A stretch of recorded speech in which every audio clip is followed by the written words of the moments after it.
Seguramente sabes que la estadística es súper importante para tu emprendimiento, pero muchas veces resulta difícil entenderla y saber cómo aplicarla. O tal vez te consideras una persona creativa y dices, bueno, mi emprendimiento lo voy a orientar para el lado creativo y la estadística como que la voy a dejar de lado.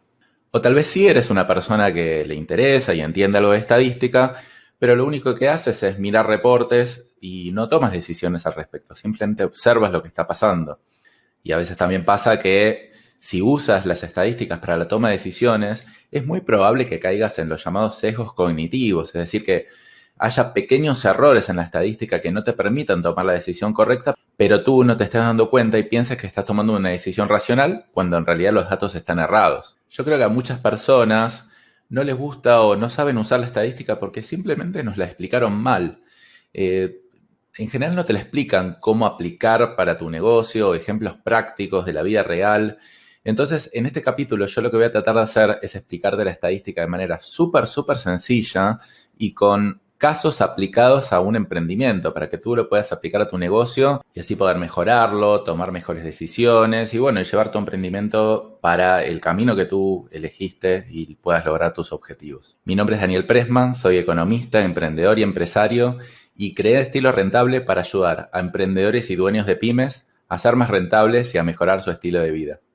Y bueno, y te cuento que a mí me encanta la estadística. Estudié un montón de estadística en la universidad, me encanta la estadística aplicada a los casos reales, pero me pasó lo siguiente. En este emprendimiento, cuando empezamos en las primeras etapas de la agencia de marketing digital, cuando recién vendíamos páginas web, me tocó presentarle un proyecto de inversión a una empresa de transporte, en donde yo de manera bastante simple encontré cómo aumentar las conversiones en su sitio web, y era un sitio web de muchísimo tráfico, en un 58% con una inversión bastante baja que básicamente se recuperaba en 15 días. Era para mí absolutamente obvio que tenían que tomar ese proyecto. Sin embargo, cuando se los presenté, el proyecto estaba dividido en tres partes. No me acuerdo exactamente los números, pero creo que uno de los proyectos mejoraba, no sé, un 30% de la conversión, otro un 20% y otro un 8%, una cosa así.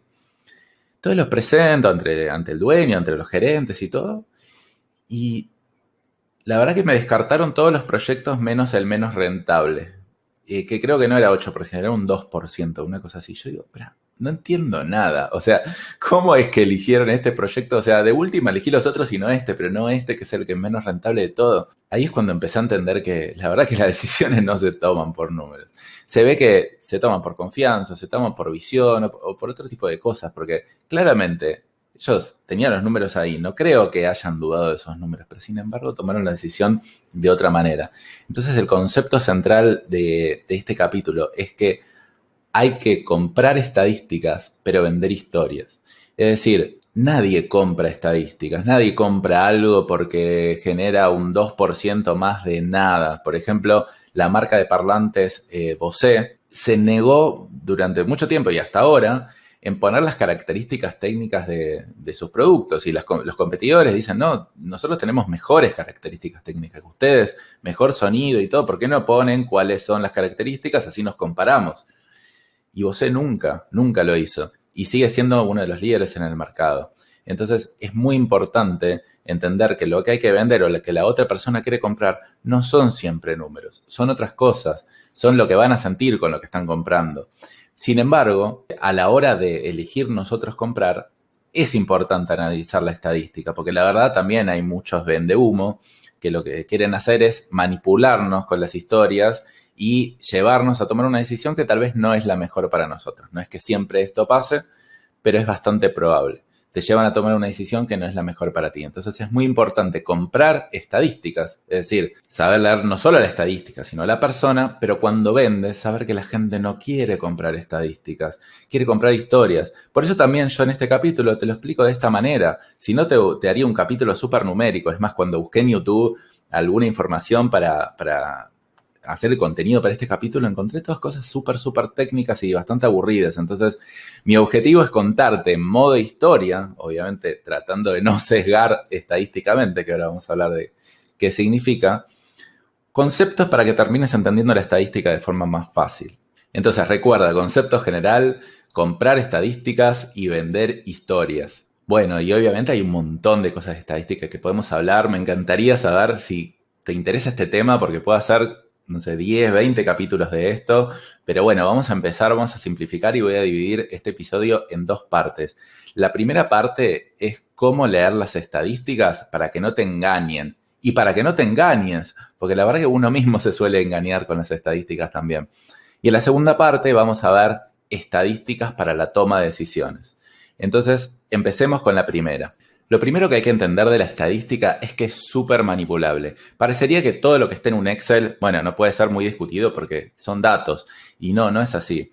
Yo, literalmente con un mismo proyecto de inversión, yo con un Excel te puedo mostrar cómo es súper rentable y conveniente para ti que inviertas en él, así como también mostrarte que de ninguna manera tienes que invertir en él porque tiene un retorno de la inversión negativa.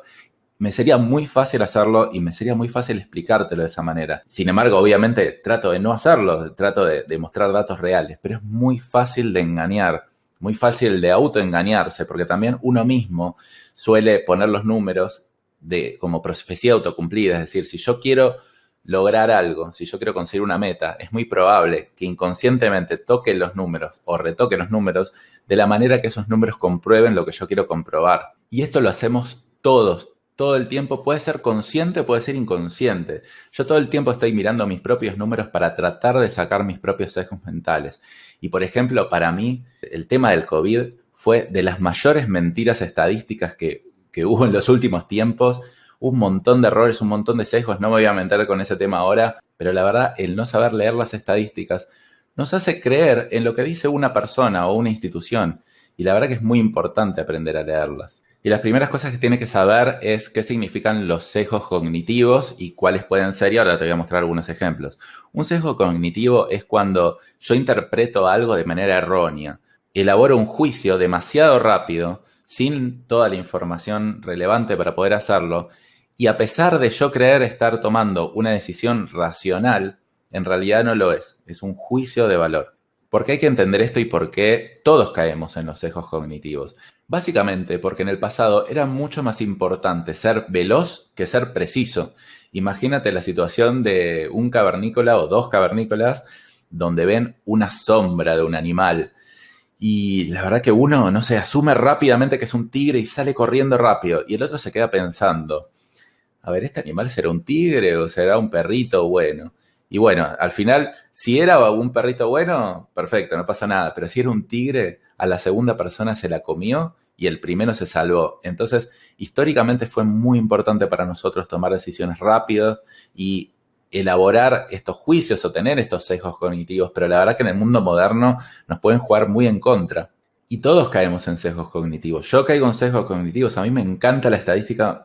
Me considero bastante bueno en la parte numérica, pero caigo en sesgos cognitivos y soy consciente que los tengo, porque vienen como de millones y millones de años de evolución en la genética. Entonces, como que todo el tiempo estoy tratando de como abstraerme de mi mente un poco y tratar de analizarlos, pero igual yo sé que voy a caer. Lo que tengo que tratar de hacer es minimizarlos. Y como todos, absolutamente todos caemos en estos sesgos y encima solemos caer en masa, yo muchas veces tomo decisiones contrarias a lo que hace la mayoría simplemente porque sé que la mayoría en general está equivocada. Cuando todos van para un lado, yo creo que es un sesgo cognitivo y en general voy para el otro. No es que esto se tiene que dar así siempre necesariamente, pero la verdad que me parece que es bastante efectiva esta técnica, por lo menos para analizar. Si todos están yendo para un lado, por lo menos tengo que analizar si la mejor posibilidad es ir para el otro. Y esto en inversiones se da mucho también. En general, cuando todos venden, los mejores inversores dicen ese es el momento de comprar. Y cuando todos compran, ese es el momento de vender.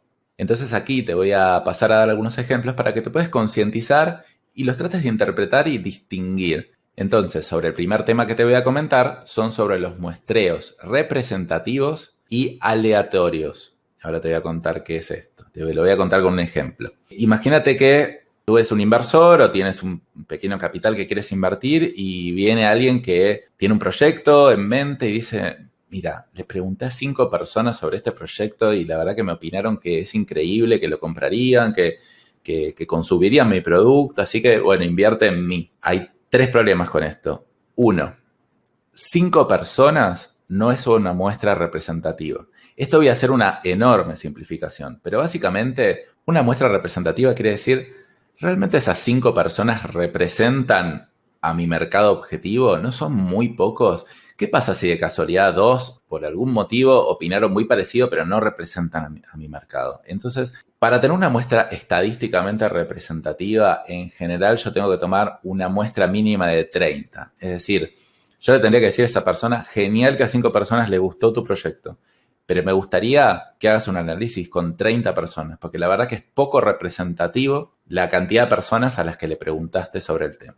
Esa es una, la muestra representativa. La segunda es si esa muestra es aleatoria o no. Aleatoria quiere decir que en mi mercado potencial o en el público que yo esté analizando, si tomé al azar a las personas. Por ejemplo, si yo tengo 100 personas disponibles para elegir la muestra, ok, tiré una moneda de 100 caras y bueno, y salió sin que yo la elija a mano a las personas que voy a muestrear, que voy a analizar.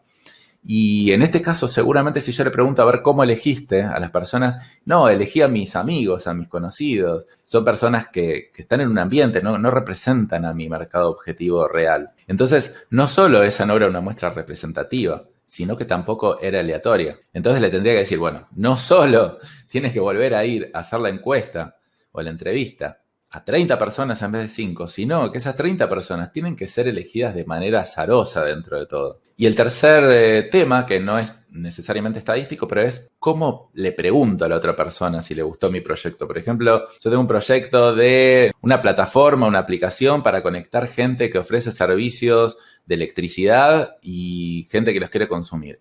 Y yo les pregunto a la persona que lo quiere consumir, ¿te interesaría tener una aplicación así? Sí, me encantaría. Bueno, pero otra cosa es preguntarle, si yo tuviera esta aplicación, mañana, ¿pagarías X cantidad de dinero por ella?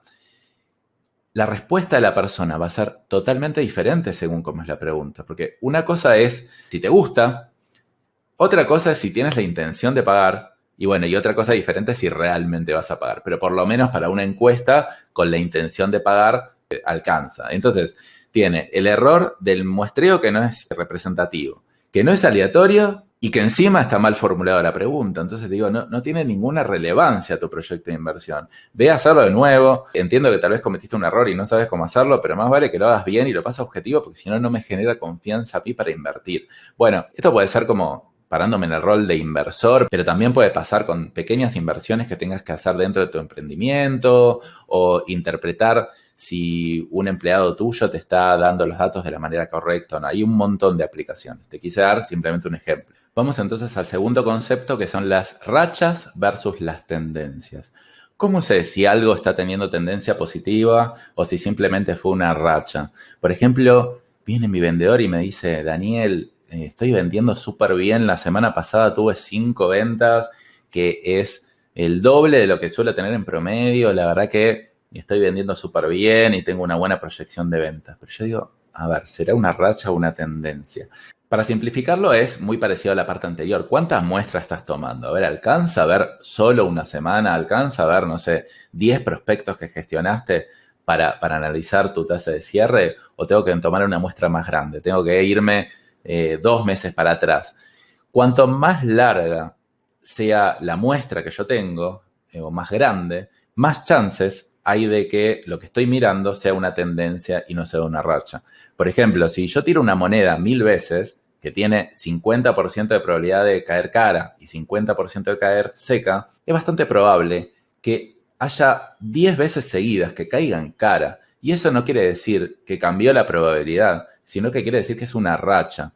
Entonces, tirando 1000 veces las monedas, me voy a dar cuenta que es prácticamente imposible que salgan 1000 veces cara seguido. Ahí va a tender a salir 500 y 500 o 497 contra 503. Pero básicamente saber analizar si algo es una racha o una tendencia te puede ayudar a tomar decisiones. Por ejemplo, darle un premio o no darle un premio a tu vendedor por las ventas que tuvo. Yo en general, por ejemplo, una semana me parece un periodo súper corto. En general, un mes también me parece un periodo corto. En general, para ver la tendencia a un vendedor, tomo un periodo de 3 meses y por lo menos 30, 40 prospectos gestionados volviendo a la muestra de 30. Entonces, muestra de 30 por un periodo suficientemente largo de tiempo.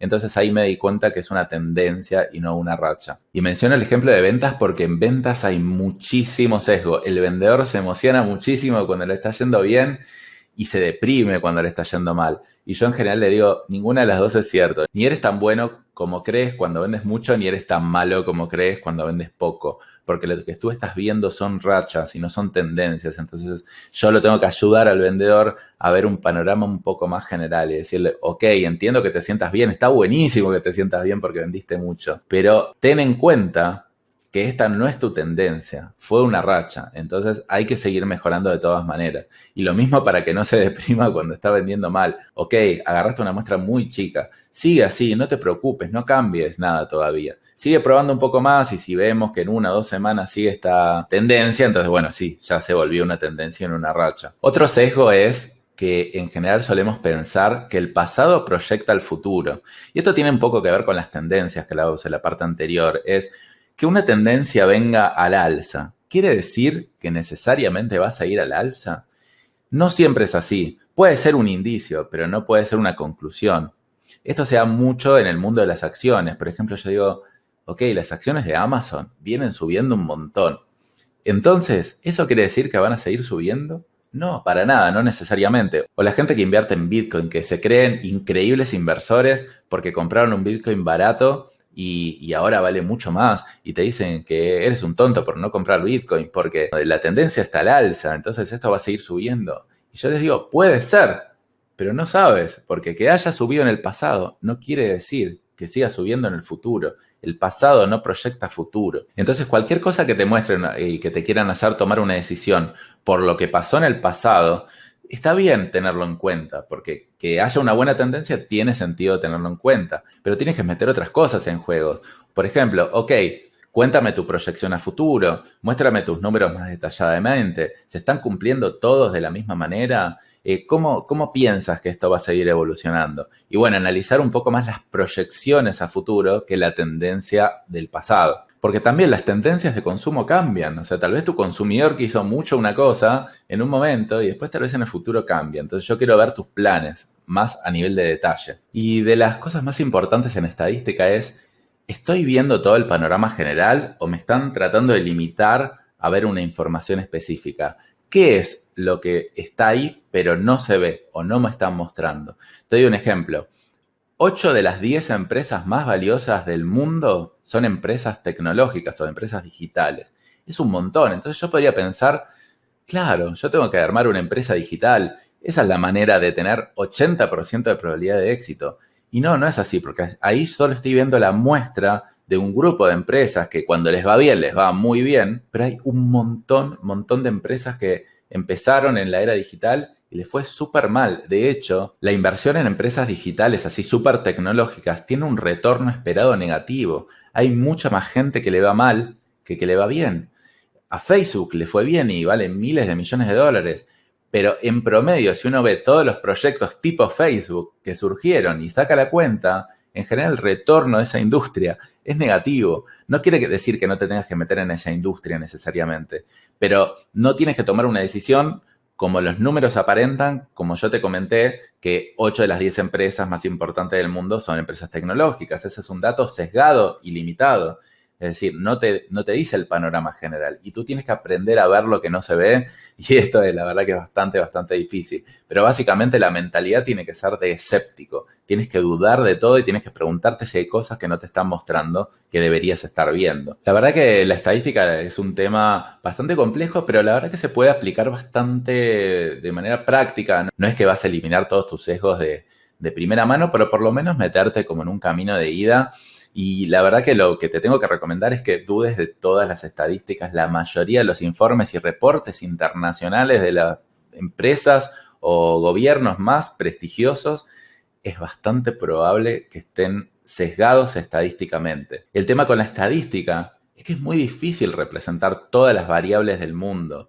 El mundo tiene demasiadas variables. Las personas son muy complejas. Entonces, muchas veces yo analizo la estadística, trato de ver si le encuentro el error. Ese es mi método de comprobar si alguien me está diciendo la verdad o está teniendo un buen proyecto o no. Tratar de romperle la estadística, tratar de quebrarlo para algún lado, y cuando veo que no quiebra, de esa manera puedo empezar a creer un poco más en esa persona. Porque al final lo que termino haciendo es creer o no creer en esa persona, porque es muy difícil tener todos los datos estadísticos reales, o sea, no existen. O sea, uno puede tomar muestras y confiar en el criterio y en la objetividad del que me las presenta. Y obviamente las puedo analizar, y cuanto más las sepa analizar, mejor. Pero por otro lado, uno va aprendiendo a saber leer al otro, y básicamente lo que hace ahí es, con la intuición, tratar de como representar el mundo a nivel estadístico. Y básicamente ahí lo que hago es simplificar mi decisión. Sin embargo, más allá de confiar en la intuición, siempre está bueno tener datos estadísticos en los que uno se pueda basar para tomar esas decisiones. Bueno, y entonces entramos en la segunda parte, y la vamos a hacer corta porque ya estamos pasados de tiempo, que son las estadísticas para las tomas de decisiones en los negocios. Y acá voy a introducir un concepto nuevo, que es la correlación. Yo, por ejemplo, como tengo una agencia de marketing digital, y en su momento estábamos solo vendiendo en Argentina. Entonces eso para mí me parecía como un portafolio muy poco diversificado. Si bien teníamos un montón de clientes en Argentina y ninguno representaba un número grande de nuestra facturación, que eso significa una cartera diversificada, por otro lado no sentía que esté diversificada porque estábamos basados en la economía de un país. Entonces yo tenía que elegir a qué país expandirnos. Y uno de los criterios más importantes que yo tenía para elegir a qué país ir era que las economías no estén correlacionadas. Eso quiere decir que cuando tal vez la economía de Argentina esté en baja, la otra economía esté en alza, o por lo menos que no le afecte, o sea, que no estén correlacionadas, porque si no, no tenía sentido diversificar. ¿Para qué me voy a ir a otro país queriendo diversificar si las dos economías están muy interconectadas? Por ejemplo, la economía argentina y la de Uruguay están súper interconectadas. Entonces, uno de mis análisis fue, ok, ¿cuál es un país de Latinoamérica que, además de otros factores que estaba analizando en cómo expandir, no está correlacionada a la economía argentina? Por ejemplo, que no tenga mucho comercio interno entre ellos, o bueno, otro factor, o que no exporten el mismo tipo de productos. Entonces, no sé, si Argentina exporta soja y otro país es un principal exportador de soja y la soja baja, la economía de los dos países van a ir mal. Bueno, entonces elegimos finalmente Chile, y Chile es de las economías menos correlacionadas con Argentina. Entonces, yo ahí lo que estaba mirando es diversificar mi inversión y ver de invertir o de desarrollar el negocio en una economía que no tenga correlación con la economía argentina. Y es muy importante entender también si dos activos o dos cosas están o no correlacionadas, si una es causa de la otra o no. Acá entonces lo importante no es entender si necesariamente Argentina y Chile no tuvieron momentos históricos donde tal vez las dos economías bajaron y las dos economías subieron, sino si no están correlacionadas, es decir, si no son causa y efecto una de la otra. Por ejemplo, si la economía argentina va mal y eso afecta directamente a la economía de Chile, es que están correlacionados. Pero si de casualidad pasó que las dos economías fueron mal por motivos diferentes que no están correlacionados, entonces yo en un futuro no es que me voy a preocupar porque las dos economías cayeron, las dos economías subieron, si entiendo que no están correlacionadas. Y esto es importante de entender, porque si no, yo podría pensar eso. Mira, las dos bajaron y las dos subieron, bueno, entonces elegí mal. O pensar que no están correlacionadas cuando en realidad podrían llegar a estar. Entonces, aquí hay que empezar a entender si una cosa es causa de la otra o simplemente no tienen correlación. Y la verdad que estadísticamente es muy difícil de sacar este cálculo. Lo que yo te invito es simplemente a pensar, ¿están correlacionados o no están correlacionados los activos? En general conviene invertir en activos que estén poco correlacionados entre uno y otro, y simplemente entender si las tendencias de alza y bajas que tuvieron en paralelo se deben a causa y consecuencia o no. Y el último ejemplo es la estadística en la investigación de mercado. Esto bastante lo comenté en el ejemplo de la persona que había hecho una entrevista a 5 amigos, pero básicamente cuando tú estás queriendo hacer una investigación de mercado, es muy importante mantener estos conceptos del muestreo representativo, del muestreo aleatorio, y muchas veces también hay que entender si tienes que hacer un análisis estadístico o un análisis en profundidad, que son dos mecanismos del análisis de mercado. Por ejemplo, cuando tú recién estás queriendo validar una idea que todavía no está nada probada y no tiene números ni nada, entonces lo que te conviene es hablar con muy poca gente y en mucha profundidad. Se llaman focus group. No tienen que ser formales, pero es, reunir un grupo de personas, hablar uno a uno y entrevistarlos en profundidad.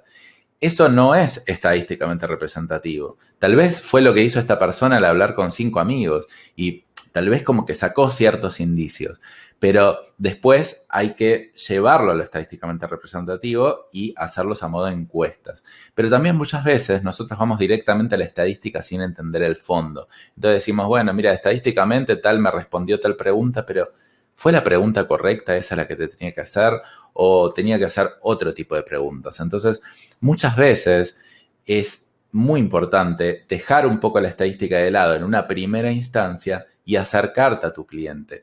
Eso es uno de los errores que varias de las empresas grandes cometen cuando empiezan a crecer.